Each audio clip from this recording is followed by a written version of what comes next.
Yok dilimdeki neşeye hacet, ne kadar çabalasam da aynı muhabbet. Hep aynı yollarda koşturuyorum, var mı bu semtte hızımıza yetişecek? Geldi geliyor der gibi kafası, 10 liralık bokunda atılıyor havası. Tribi cabasıyla bu neyin kafası, mahkeme duvarına benziyor suratı. Yine daldık semtin içindeyiz ah, bir de gelip görseler. Farklıdır bayağı bir yaşantımız ah, Mugo gelip bilseler. Ben gördüklerimi anlatan bu semtin içinde şizofren insan çoktur.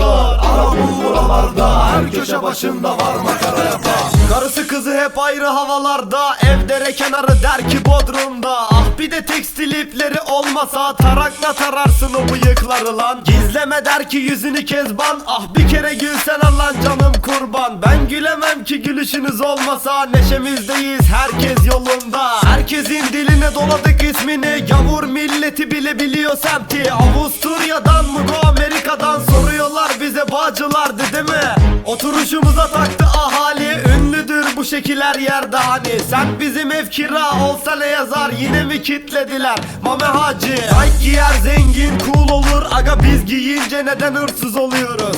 Amcaların derdi hep ayrı, tipin az bozuksa başlara rantı.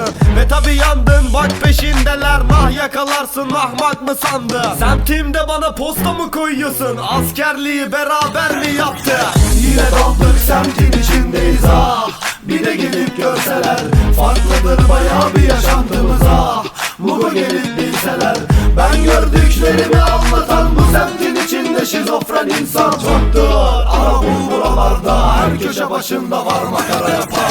Yine daldık semtin içindeyiz ah, bir de gelip görseler. Farklıdır bayağı bir yaşantımız ah, Mugo gelip bilseler.